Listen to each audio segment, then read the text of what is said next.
Vamos a dar inicio al webinar del día de hoy.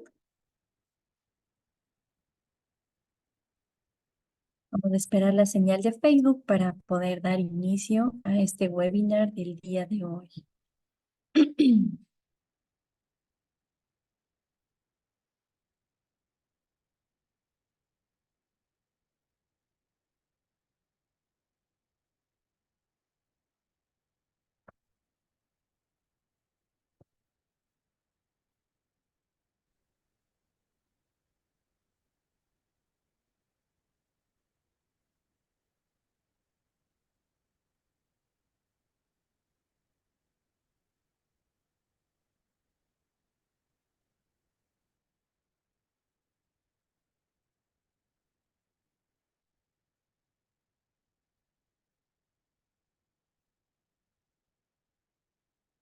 Esperamos la señal de Facebook para poder dar inicio al webinar del día de hoy. Mientras tanto, les doy un atento y cordial saludo.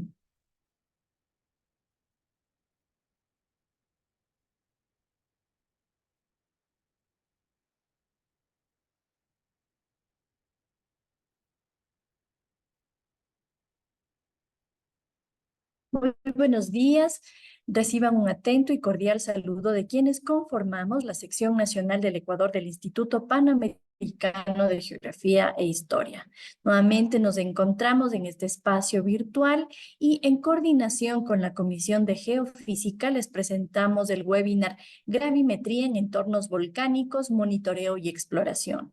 Para presentarles este interesante tema tendremos la presencia de Antonina Calahorrano Di Patre. Ella es doctora en Ciencias de la Tierra, específicamente en Geofísica por la Universidad de Simon Fraser y máster en Ciencias de la Tierra, experta en gravimetría para el monitoreo volcánico. Fue investigadora del Instituto Geofísico de la Escuela Politécnica Nacional desde el 2015 hasta el 2017 y desde abril del 2024 es investigadora en la Universidad de Roma Sapienza con un proyecto de monitoreo gravimétrico en los volcanes Cotopaxi y Chiles Cerro Negro. Sin más, de momento le damos la más cordial bienvenida a este espacio de difusión a Antonina. Bienvenida, Antonina, buenos días. Buenos días con todos y muchísimas gracias por la presentación, María José.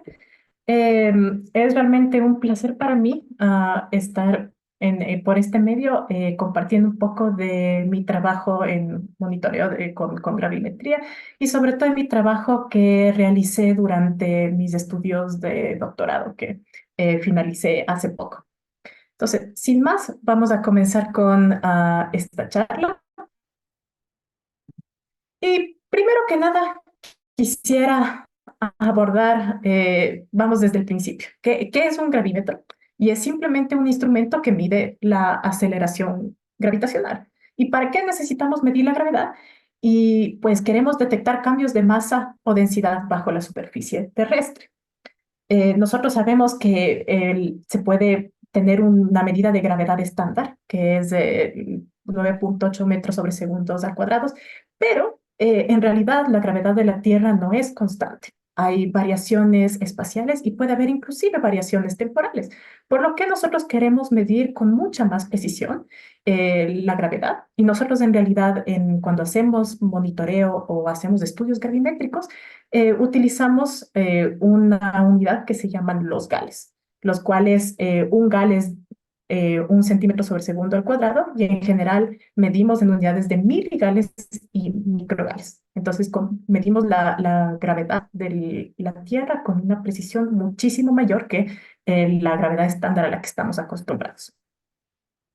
Y bueno, hay muchísimos tipos de gravímetros diferentes, pero la mayor diferencia, o en la que estoy interesada en hacer más énfasis ahora, es que existen gravímetros absolutos, que son capaces de medir directamente el valor de la gravedad en un punto, o gravímetros relativos, que son capaces de medir únicamente variaciones de gravedad entre puntos. Y estos en realidad, por ser más económicos y más portables, son los que se utilizan normalmente para hacer exploración o también para hacer el monitoreo gravimétrico. Y bueno, nosotros tenemos distintos tipos de gravímetros, también tenemos diferentes tipos de campanas para diferentes objetivos. Se pueden hacer campañas de monitoreo gravimétrico, en donde se repiten mediciones de gravedad en las mismas estaciones y miden cambios de masa en el tiempo.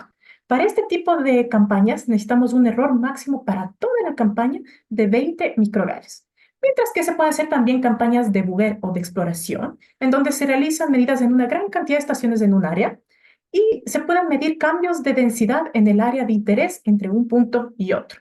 En este caso, el error tolerable para este tipo de campaña es un poco mayor, con errores máximos por día de 150 a 200 microgramos. Entonces, podemos ver que hay inclusive un orden de magnitud de diferencia en el error tolerable para estos dos tipos de campañas. Tienen diferentes ventajas y desventajas entre las dos. Por ejemplo, con la gravimetría del tipo time-lapse o de monitoreo, nos ayuda a discriminar entre tipos de cambios subsuperficiales en ambientes volcánicos. Por ejemplo, si es que los cambios de masa son por causas de magma, es hidrotermal la actividad volcánica, es ágil el procesamiento de los datos y también son campañas más pequeñas con pocas estaciones. A su vez tienen algunas desventajas. Por ejemplo, tenemos una imagen de la subsuperficie de la Tierra limitada, con pocos puntos de interés. Eh, la detección de cambios está limitada por cuántas campañas podemos hacer en un mismo sitio. Y también tenemos un riesgo mayor para las personas que tienen que ir a tomar estas mediciones en el caso de un incremento de actividad volcánica. También tenemos ambigüedades en la solución, como es el caso de muchos métodos geofísicos, y tenemos que combinarlas con otro tipo de mediciones de geodesia o de geofísica. Pero también tenemos ventajas en el caso de la gravimetría de Bouguer. Es ideal para tener una idea global de estructuras bajo la superficie. No hay necesidad de repetir campañas en las mismas estaciones, si es que ya se han hecho bien las mediciones, evidentemente. Y un buen mapa de Bouguer es válido por años y además puede ser actualizado en el tiempo, si es que es necesario. También hay sus desventajas, es decir, captura solo una foto de las estructuras bajo la superficie, no podemos ver cómo cambia si es que hay procesos dinámicos en el tiempo. La campaña resulta relativamente larga, muchas veces estas campañas de exploración son de meses porque tienen un gran número de estaciones y el procesamiento es un poco más engorroso y necesita una mayor capacidad computacional. Además, las soluciones tampoco son únicas. También se necesitan datos adicionales de geofísica o constreñir la información en la superficie con la geología. Pero bueno, ¿cuáles son nuestros objetivos al estudiar volcanes? En general, pues queremos monitorizar cambios temporales en su sistema magmático, pero también queremos saber cuáles son las estructuras geológicas bajo la superficie y cómo es la estructura del sistema magmático en el volcán. Y pues podemos combinar estos dos tipos de campañas gravimétricas, la unión hace la fuerza. Y hay algunos ejemplos en los que ambos tipos de campañas han sido utilizados con éxito. Por ejemplo, en Uturuncu, Bolivia, Patricia McQueen, el equipo de Patricia McQueen, combinó datos de Bouguer que habían sido tomados por ese equipo y también por otros en el pasado, con monitoreo gravimétrico para poder determinar los cambios, si es que eran relacionados al sistema hidrotermal y qué Allora, partes Vale, del non ti volcán preoccupare se tenían entonces le saltamos con un debilidad. mensaje vocale. Allora, Eh, l'assunto è Por che favor, te... Mauricio, non ti preoccupare, cerremos Me el adesso... parece que micrófono. tenemos a alguien Vamos a silenciar el micrófono, por favor. con el micrófono. Mauricio, por favor, cerremos el micrófono. Gracias. Adelante, Antonina, gracias. Muchas gracias, perdón, continuamos. Pero sobre todo me gustaría hablar del ejemplo de Laguna de Maule en Chile, en donde el equipo de Craig Miller y otras personas combinaron datos de gravedad Bouguer con datos de monitoreo gravimétrico para poder caracterizar la actividad volcánica que era responsable de la deformación continua, de la inflación continua que hay en este volcán en Chile. Y este ejemplo para mí es interesantísimo, pues con la gravimetría de Bouguer y combinando estas medidas de gravimetría de exploración con datos de magnetotelúricos, con datos de la geoquímica de los productos de Laguna del Maule y con datos de sismología, pudieron hacer un modelamiento para inclusive saber o estimar qué tanto del sistema magmático estaba cristalizado y con esto poder estimar cuál era la probabilidad de que este sistema tenga una erupción en el corto a mediano plazo. Ahora, esto fue solo con la gravimetría de Bouguer, pero también hicieron un monitoreo gravimétrico en el tiempo, con más de 120 microgales de cambio temporal entre 2003 y 2014, y luego diferentes cantidades e inclusive geometrías de cambio temporal en el tiempo. Al hacer el modelamiento de estos cambios, se dieron cuenta que no estaban relacionados con lo que les decían el resto de datos geofísicos y con el sistema magmático que habían podido modelar con los datos de Bouguer. En cambio, ellos estimaron que la mejor explicación era un cambio de masa en una fuente tipo prisma vertical, con lo que su hipótesis era de que hay movimiento de fluidos hidrotermales a lo largo de fallas preexistentes en Laguna del Maule, los cuales causaban parcialmente la deformación y los cambios de gravimetría temporales. Entonces, ellos pudieron entender todo el sistema y de manera inclusiva, no solo con una de las técnicas, sino combinando toda esta información. Podemos irnos un poquito más cerca de nuestro entorno en Ecuador con nuestro trabajo en Cotopaxi, en la actividad de entre 2015 y 2016, en donde propusimos un modelo simple de interacción, en donde la deformación apuntaba a una fuente magmática profunda, mientras que los cambios de gravedad temporal se relacionaban a movimientos de masa superficiales. Entonces, nosotros comenzamos este monitoreo gravimétrico en Cotopaxi desde junio 2015, aumentando cada vez más estaciones y sobre todo cambiando las estaciones con las que hacíamos la comparación desde octubre de 2015. Y al modelar los datos de gravimetría, el cambio de gravimetría entre marzo 2016 y octubre 2015, llegamos a la conclusión de que estos cambios de gravimetría, si es que se modelaban con una fuente simple, cilíndrica, que era una simplificación física del sistema hidrotermal de Cotopaxi, que había habido un movimiento de fluidos hidrotermales desde la profundidad a un reservorio de fluidos más superficial. Entonces, con esto pudimos estimar que mucho del cambio gravimétrico estaba relacionado al sistema hidrotermal de Cotopaxi. Entonces, ya hemos visto que necesita la técnica correcta para el escenario correcto. No siempre es necesario utilizar monitoreo gravimétrico y no siempre es necesario utilizar eh, eh, gravimetría de exploración. Y también podemos combinar estas dos técnicas para entender los sistemas. Entonces, ahora yo les quiero hablar un poco de mi trabajo durante mi doctorado, en donde utilizamos estos dos tipos de técnicas de gravimetría en dos escenarios distintos. El primero en Sierra Negra, en las Galápagos, en Ecuador, en donde realizamos monitoreo temporal.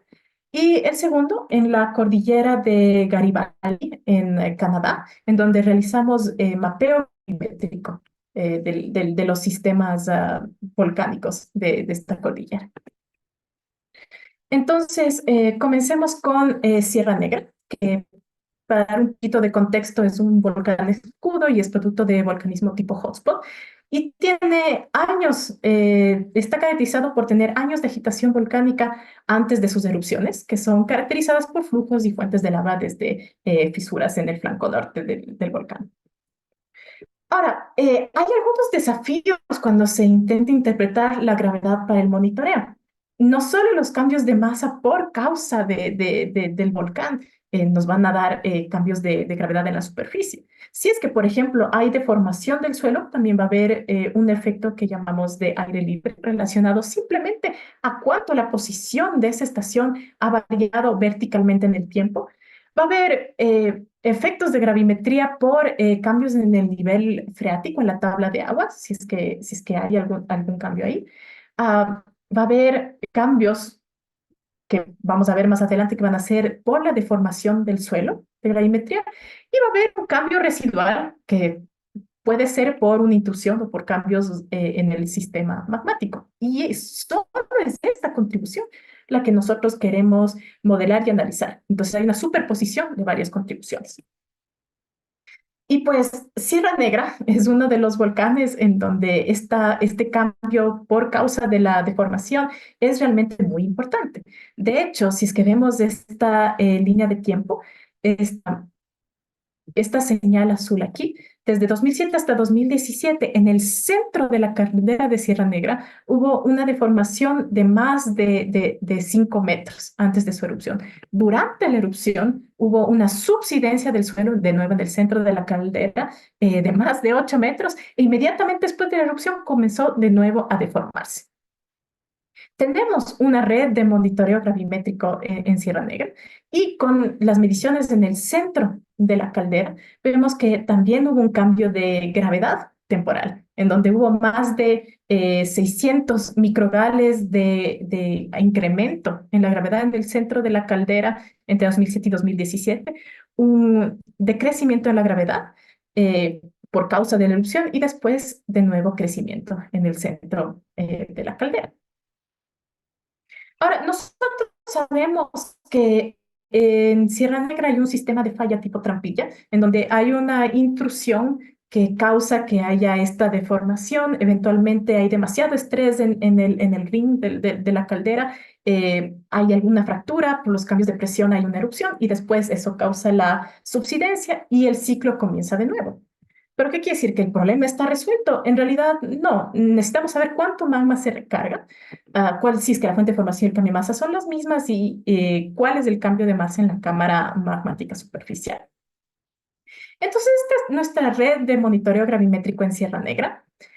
Y en realidad esta no ha sido siempre así como la vemos ahorita. De hecho, nosotros comenzamos este monitoreo sumando sobre el esfuerzo de investigadores en el pasado, que entre 2002 y 2007 ya hicieron campañas de gravimetría con un gravímetro Lacoste y Romberg, con campañas cada 1 o 2 años. Desde 2018 en adelante nosotros expandimos esta red de gravimetría y comenzamos a medir con el gravímetro SIN13 G5 y también con el Lacoste y Romberg que originalmente se utilizó en el pasado. Y algo importante que quiero destacar es que cambiamos la estación con la cual referenciamos todas estas mediciones. Recordemos que mencioné que los gravímetros relativos solo pueden medir diferencias entre estaciones. Es decir, si es que la estación con la que estamos comparando esta diferencia está muy cerca al volcán, lo cual era el caso en el pasado, podríamos estar perdiendo información. Entonces, desde 2018 en adelante, movimos la estación de referencia al pueblo más cercano, pero lejos del volcán. Entonces, así como se ve toda la serie de monitoreo gravimétrico desde 2007 hasta la medición más reciente en 2022, esto es utilizando la estación de referencia original para poder hacer toda la serie de tiempo. Y podemos ver que ha habido un cambio importante en las estaciones en el centro de la caldera, con más de 600 microgales de cambio. Como una referencia en general, nosotros esperamos que cambios por causas volcánicas sean de máximo 100, 200 micrograles. Entonces, estos son más de 6, 7 veces los cambios de gravimetría usuales en entornos volcánicos. Eh, y si vemos la serie de tiempo a partir de 2018, podemos ver que en el centro de la caldera, las estaciones en el centro de la caldera, tuvieron un gran decrecimiento de gravedad durante la erupción, que fue entre junio y agosto de 2018. E inmediatamente después de la erupción comenzaron de nuevo a crecer el valor de gravedad en estas estaciones. Pero volvamos a pensar en estos efectos de deformación. Entonces, ya habíamos visto que es una superposición de efectos de cambios de masa, los cuales medimos en cada estación. Y habíamos también mencionado que hay un efecto por la deformación. Ahora, por ahora imaginemos que no hay cambios en el nivel freático, que podemos estimar que son negligibles, y solo pensemos cuáles son los efectos de deformación. Entonces, tenemos el efecto de aire libre, que ya mencioné que era por causa. Hay el cambio de masa debido a la superficie desplazada en la estación. Pero también hay un cambio de masa debajo de la superficie que no es necesariamente debido a una intrusión o pérdida de magma en la cámara magmática. Este es la masa desplazada en el borde de la cámara magmática y el cambio de densidad en la roca alrededor de la cámara magmática debido a tensiones y deformaciones, como se ve en este, eh, en este esquema. Entonces, en realidad, lo único que nosotros queremos saber es cuánto cambio de masa hubo realmente dentro de la cámara magmática superficial de Sierra Negra. Pero podemos estimar todos estos efectos ya que tenemos las mediciones de la superficie de cuánto se deformó el Sierra Negra. Entonces, proponemos este esquema de modelamiento donde se fija la fuente de formación de trabajos previos por otros investigadores.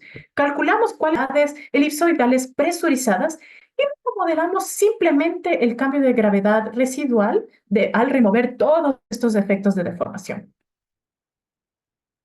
Entonces, volvamos a ver cómo era toda nuestra serie de tiempo de los cambios de gravedad.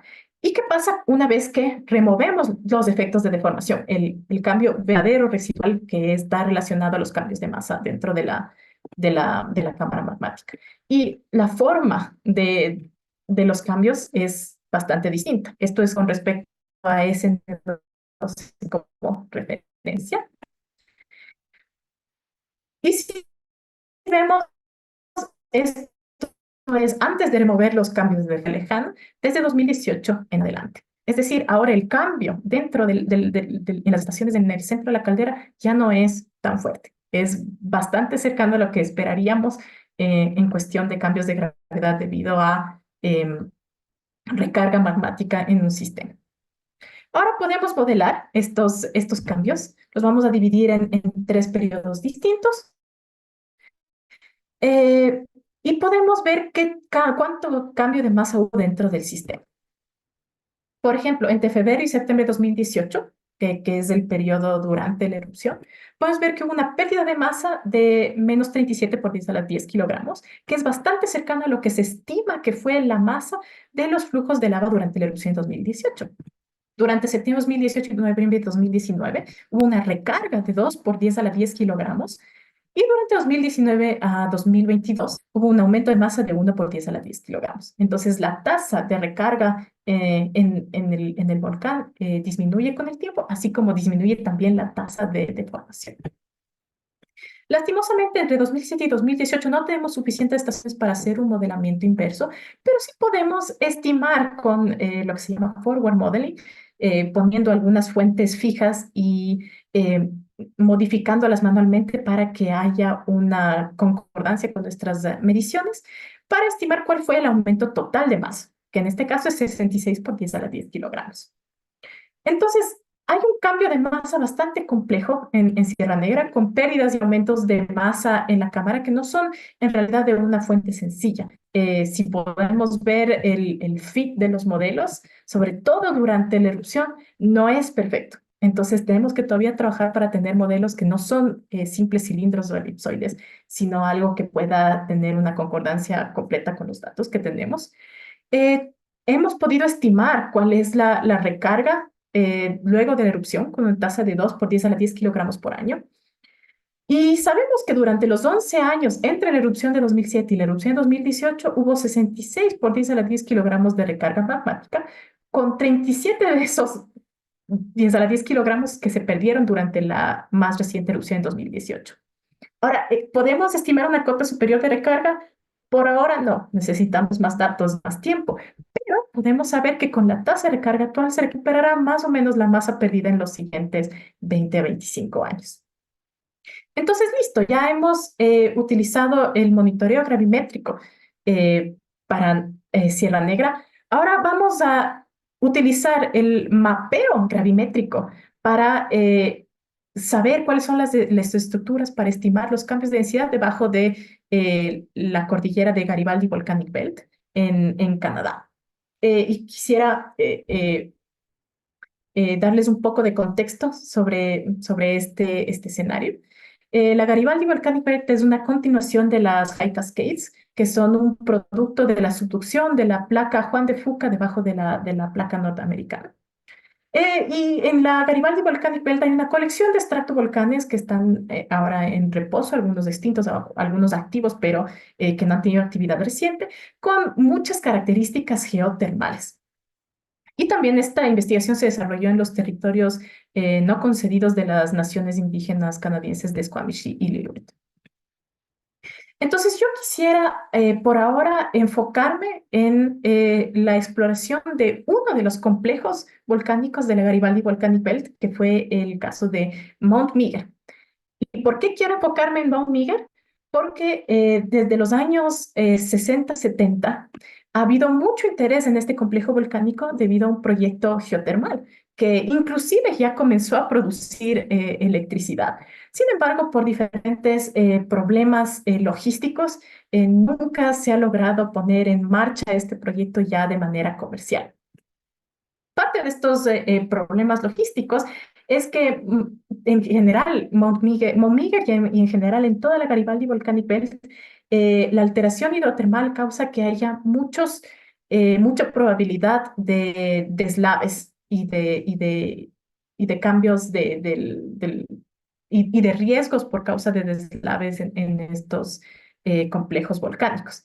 Por ejemplo, en 2014 hubo el deslave más grande de Canadá en Mount Meager, en donde uno de los flancos se desmoronó completamente. También desde más o menos 2019 ha habido evidencia de actividad fumarólica en Mount Meager, lo cual también nos ha dado evidencia de que podría haber una posible reactivación en este complejo volcánico. Ahora, hablemos un poco de los mapas de anomalías gravimétricas y qué es la anomalía de Bouguer, el mapeo de Bouguer. Y estos son mapas de diferencias entre el valor observado de gravedad y el valor de gravedad esperado o teórico. Y para encontrar estas anomalías hay que realizar algunas correcciones sobre la gravedad observada en el campo. Entonces tenemos la gravedad observada más correcciones temporales que se realizan también en el caso del monitoreo gravimétrico. Pero también tenemos que realizar ciertas correcciones espaciales en donde se tiene que remover cualquier tipo de influencia que no tiene que ver con los cambios de densidades bajo la superficie. Por ejemplo, los cambios de gravedad debido a los cambios en la latitud por la forma achatada de la Tierra, los cambios de nuevo de aire libre, o sea, de elevación entre estaciones y de topografía. En el complejo de Mount Meager realizamos campañas de gravimetría de Bouguer entre 2019 y 2022 debido a una colaboración científica entre diferentes organizaciones de Canadá y universidades de Canadá, con 142 estaciones de gravedad relativa, es decir, con un gravímetro relativo y tenemos la diferencia entre estaciones, pero también unimos esta información a estaciones de referencia absolutas de la red gravimétrica de Canadá. Y este es el resultado. Este es un mapa de anomalía de Bouguer, en donde lo único que estamos viendo son los efectos de gravedad debido a cambios de densidad bajo la superficie, con removidos cualquier otro tipo de efecto que no sea debido a cambios de densidad. Entonces podemos ver que hay anomalías negativas en áreas con características hidrotermales. Esta área que estoy mostrando aquí es el proyecto geotérmico de South Meager, del que estaba hablando antes. Pero también tenemos esta anomalía métrica al norte de este punto que se llama Plinth Peak. Y necesitamos saber si esto es superficial o profundo, es tal vez otro posible recurso geotérmico, o tiene que ver más con la actividad volcánica de Mount Meager.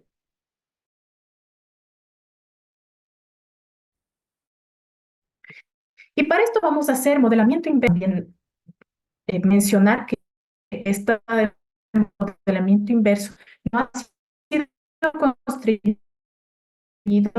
todavía por la geología, por otros datos geofísicos, por lo que hay que tomar toda la información del modelamiento inverso. Podemos ver que cerca de lo que es el complejo volcánico de Mount Meager, que es este de aquí, y cerca de los ventos de actividad más cercana, que son Flint Peak y Mount Meager, que son de la actividad más reciente, hay bastantes contrastes de densidad negativos y sobre todo bastante superficiales. Y están rodeados por cambios de densidad positivos a los lados del complejo volcánico. Y si hacemos un corte, un transecto norte-sur, podemos ver que hay en el caso del complejo geotermal de San Miguel y del volcán de por sí de Mount Meager con los ventos más recientes, son cambios de densidad bastante superficiales. Pero esta anomalía negativa al norte de Mount Meager es bastante profunda. Entonces podemos comenzar a interpretar estos cambios con el recurso geométrico eh, geotérmico de Mount Meager, en donde podemos comenzar a hacer también cálculos de a qué se refieren estos cambios de densidad. Con los primeros 500 metros interpretados como capas ricas en arcilla, y entre los 0 a 3 kilómetros de profundidad tenemos roca porosa con fluidos hidrotermales y estimamos con nuestros cálculos que hay un 9 a 4% de porosidad en la roca. Está relacionada, este cambio de densidad está relacionado a la zona fumarólica de Mount Meager, o sea, al sistema hidrotermal de Mount Meager, con roca porosa y fluidos de hasta 19% de porosidad y con rocas alteradas hidrotermalmente y por lo tanto que tienen menor densidad.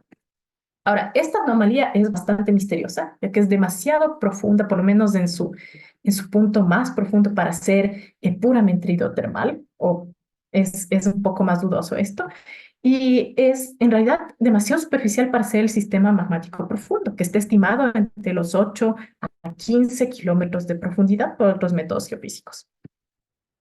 Entonces tenemos dos hipótesis. La primera es que en realidad estos son varias capas de cambios de densidad negativa, con la parte superficial probablemente relacionada de nuevo al sistema hidrotermal, ya que hay una fuente una terma en esta área, pero que la parte profunda puede ser por fluidos en estado supercrítico del sistema hidrotermal, es posible, o es una intrusión magmática muy cristalizada o una cámara magmática tipo Plutón. Podemos comparar, de hecho, estos cambios de densidad con los resultados del modelamiento inverso de datos de magnetotelúricos. Entonces, por ejemplo, veamos estos transectos A' y B' de los casos magnetotelúricos. Y claro, el método de magnetotelúrica puede ir mucho más profundo que la gravimetría, pero al mismo tiempo podemos ver que muchos lugares en donde la resistividad es menor, perdón, eh, están relacionados con lugares en donde hay unos cambios de densidad negativos en nuestras mediciones. También aquí, lo único que realmente no está siendo parecido son estos cambios negativos al norte de Mount Meager. Entonces es algún tipo de característica geológica que no es vista, no causa un cambio de resistividad fuerte en la magnetotelúrica, pero sí de gravedad. Entonces todavía algo para pensar en el futuro. Lo mismo si es que hacemos el corte en el volcán, tenemos que también en la parte superficial está un cambio de resistividad negativo asociado al sistema hidrotermal de Mount Meager. Entonces, había yo mencionado que este mapa de anomalías de Bouguer en realidad había sido removida una tendencia por efectos regionales. Es decir, este es un mapa enfocado solamente en Mount Meager. Pero ¿qué pasa si no removemos esa tendencia? Pues ver que hay un cambio de gravedad de positivo a negativo bastante grande. Entonces, ¿qué queremos hacer? Queremos ir de nuevo al Garibaldi Volcanic Belt, a verlo como toda la cordillera, no solo uno de los edificios volcánicos. Y la cordillera volcánica Garibaldi en realidad es bastante interesante, ya que los productos geoquímicos de sus volcanes cambian entre los del sur, entre Glacier Peak, Mount Baker, hasta Mount Cayley, tienen una cierta ¿cómo se dice? Tenemos una composición geoquímica, pero Mount Meager sale al glacier y Bridge River en realidad tiene una composición química completamente distinta. Tanto así que investigadores en el pasado han tenido la hipótesis de que en realidad hay una influencia del manto estenosférico en los productos de estos tres volcanes en el norte del Garibaldi Volcanic Belt. Y en el pasado, esta influencia se decía que podría haber sido debido a la falla de Nootka, que en realidad es tan profunda que iba hasta la astenosfera y daba pie a que haya una influencia de materiales de la astenosfera hasta la superficie. Sin embargo, más recientemente se delinea que la falla de Nootka, por lo menos en la actualidad, no está cercana a estos complejos volcánicos de la Garibaldi Volcanic Belt que tienen unos productos geoquímicos distintos del resto. Sin embargo, parece que la paleonútica en millones de años atrás sí pasaba por estos complejos volcánicos. Entonces, tenemos que completamente desechar esta hipótesis de que la paleonútica tal vez es la que daba pie a estos cambios geoquímicos y en realidad hay un cambio de densidad relacionado a ella. Y eso es lo que queremos nosotros averiguar, lo que quisimos averiguar. Y para ello utilizamos nuestras mediciones de gravimetría en complejos volcánicos específicos y las combinamos con los datos gravimétricos de la red regional de Natural Resources Canada de la Sociedad Geológica de Canadá. Y este es el resultado del mapa de Bouguer de anomalías de gravedad, en donde, bueno, hay anomalías de gravedad positiva cerca de la costa y esto es típico en secciones, en lugares donde hay subducción, cuando uno se acerca a la subducción. Hay una tendencia negativa de gravedad en el sentido sur-norte, que la habíamos ya visto con nuestro pequeño cuadradito cuando analizábamos esta área de Mount Miguel. Y hay una fuerte anomalía negativa centrada en el norte de Mount Miguel y en Breeze River Cons y Salal Glacier, que son los tres complejos volcánicos que tienen estos productos volcánicos con una geoquímica distinta al resto.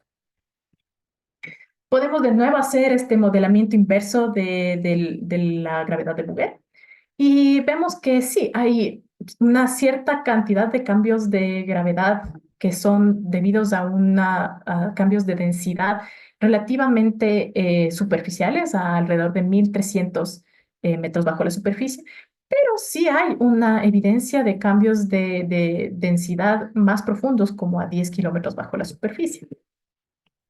Y si analizamos estos transectos, podemos comenzar a ver cosas en particular.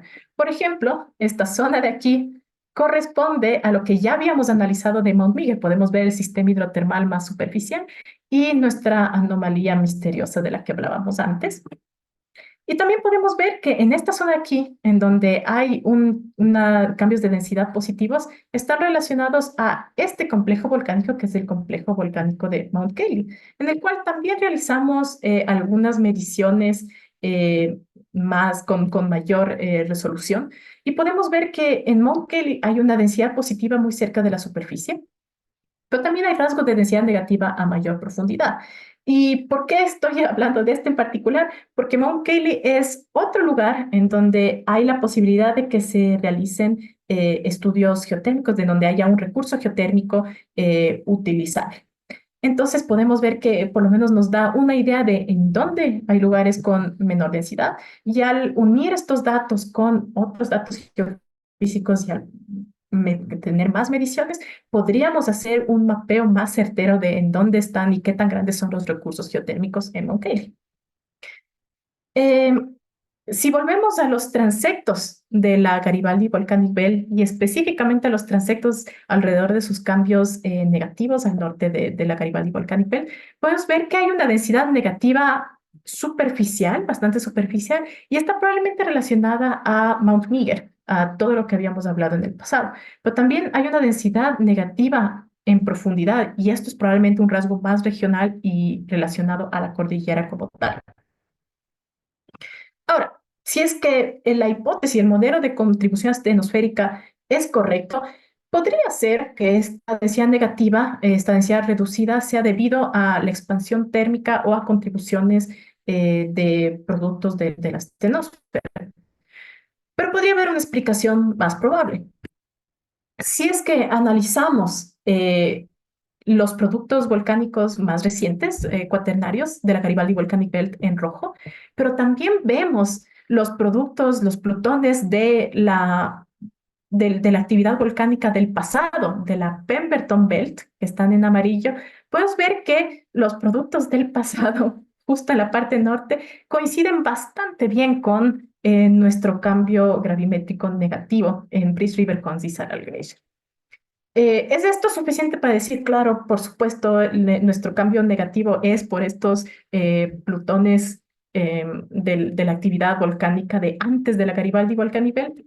No, pero sí nos dan evidencia para hacer más estudios y sobre todo para realizar modelamiento constreñido con la geología y con otro tipo de datos geofísicos. Ninguna medición geofísica puede interpretarse en su totalidad por sí sola.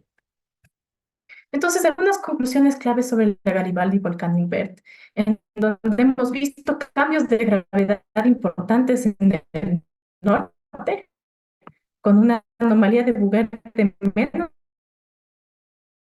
280 miligales, los complejos volcánicos de interés en la Garibaldi. Hay una evidente influencia termal en la gravedad de Mount Meeker y se identifica tanto el extensión geotérmico de ciertas rocas y cuál es la posible porosidad térmica.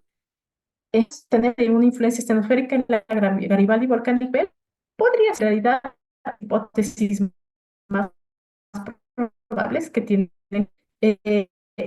estudios necesitados en la Garibaldi Volcanic. Sin embargo, puede la geodesia caracterizar complejos volcánicos en Sierra Nevada su actividad podemos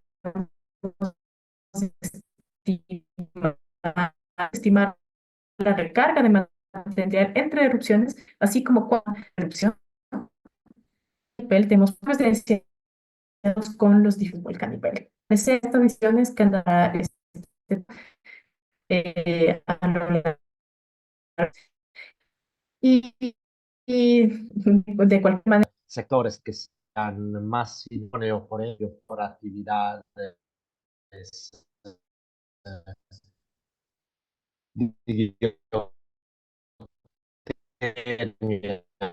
para piegare produzione elettrica di tipo geotermico.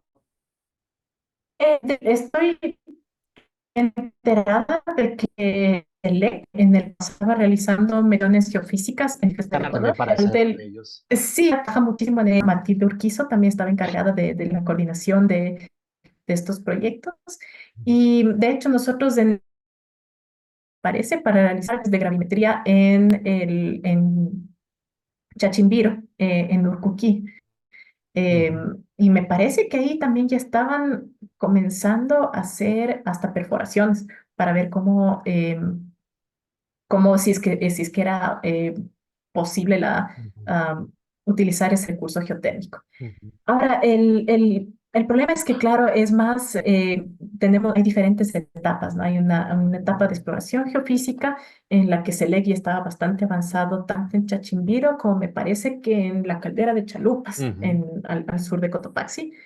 Pero claro, de la exploración geofísica a la parte ya comercial hay un largo trecho. Entonces, no estoy enterada si es que eso ha continuado, pero el Ecuador tiene un potencial geotérmico muy grande y sería muy interesante que se pueda Sí, explotar. y esta metodología podría ser de esa sentido. Cioè, Sí, por lo menos totalmente. había la fase de decirle, vete por il filotto, a che se, vete por...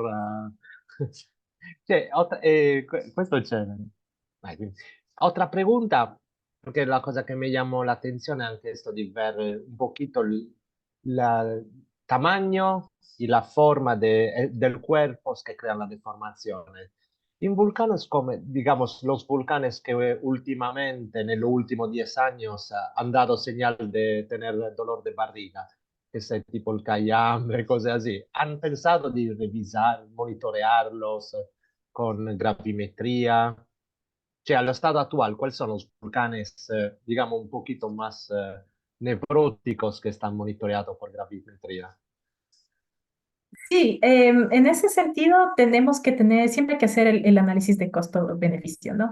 Entonces, Ujú. por ahora, nuestros nuestros volcanes de mayor enfoque, digamos, son Cotopaxi, en donde primero que nada ya hemos hecho el monitor en el pasado, sabemos que podemos modelar y que hay un cambio gravimétrico asociado a actividad volcánica. Ujú. Chile, Cerro Negro, en donde hay Sí. deformación, entonces siempre cuando hay deformación hay mayor chance de que podamos ver algo con la gravimetría. Ujú. Eh, el plan en el futuro es tener un monitoreo gravimétrico de los volcanes de mayor interés en Ecuador, pero Mm. siempre son bastantes recursos, sobre todo en Mm. sentido de las salidas de campo, porque cada salida de campo son campañas de 1 o 2 semanas que tienen que ser repetidas en el tiempo. Y para el monitoreo volcánico de por sí, o sea, para el pronóstico, las estaciones que transmiten continuamente son la prioridad. Ok. La gravimetría es sobre todo para la cuestión del modelamiento, Ujú. para poder entender mejor estas señales pero si es que se quiere hacer el monitoreo para, digamos, para cuestiones de riesgo para la población, evidentemente la sísmica es el non plus ultra, ¿no? Es la cuestión que siempre va a tener su Ok. prioridad. Te agradezco muchísimo, Antonina. Felicitaciones. Gracias, Mauricio. Muchas gracias, Antonina, y por esta excelente presentación y a Mauricio por su participación y estas inquietantes preguntas. No sé si alguien más del público desea expresar alguna inquietud a Antonina. Les comento que hay muchas felicitaciones y saludos para Antonina en el chat. Le felicitan por esta excelente participación y por su interesante presentación del día de hoy. Donina, bueno, parece que no hay alguna otra pregunta adicional. No sé si quieres compartirnos algo adicional a lo que ya nos mencionaste en el webinar. Bueno, Mauricio en realidad me ayudó bastante con sus preguntas, entonces no se me ocurre muchísimo más, excepto que estén pendientes de las publicaciones que van a salir de este trabajo, están en proceso ya de salir, entonces tengo se acumuló todo el trabajo y también en el trabajo futuro que vamos a hacer en Cotopaxi, Cerro Negro, con el monitoreo y el modelamiento. Muchas gracias, Antonina. ¿Dónde podrían estar atentos a la publicación e ingresando a qué página web o a qué Eh, sitio? En realidad va a ser por canales personales, mis redes personales de ResearchGate, donde me pueden encontrar como Antonina Calahorrano Di Padre. Y sí, y de nuevo agradecer muchísimo al IPGH por la invitación a dar esta charla. Muchísimas gracias, Antonina. Entonces, ya saben, pueden buscarle a Antonina en ResearchGate, donde van a aparecer estas publicaciones muy interesantes basadas en sus estudios. Bueno, para finalizar, nuevamente reiteramos el agradecimiento y la felicitación por parte de quienes conformamos la sección nacional del Ecuador. También un agradecimiento a la Comisión de Geofísica por haber coordinado este interesante webinar. Antes de despedirnos, quisiéramos que por favor enciendan sus cámaras para hacer una captura de pantalla del día de hoy.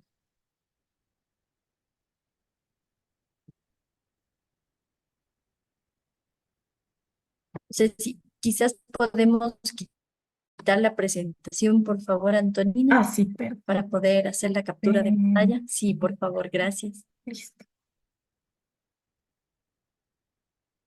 Y más gracias, Antonina. Bueno, les invitamos a que vayan encendiendo sus cámaras. A quienes nos han acompañado el día de hoy, muchísimas gracias también. Mientras ustedes van encendiendo sus cámaras, les comento que nos encontramos en www.ipgh.go.es, desde donde podrán visualizar todas las actividades que estamos realizando durante este 2024. Suscribirse a nuestro boletín de noticias para que les llegue el anuncio de este y otros eventos. También nos encontramos en redes sociales como Facebook, Twitter, X, Facebook, X e Instagram. Bueno, vamos a hacer una captura de pantalla a la cuenta de 3, mientras van encendiendo sus cámaras. Bueno, entonces a la cuenta de 3, 1, 2 y 3.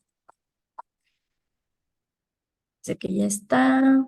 Listo. Muchísimas gracias a quienes nos acompañaron el día de hoy. Nuevamente un agradecimiento, Antonina, por su excelente participación y presentación de esta mañana. Muchas gracias. Muchas Muchas gracias. gracias a ustedes por la atención y la invitación. Gracias. Hasta luego.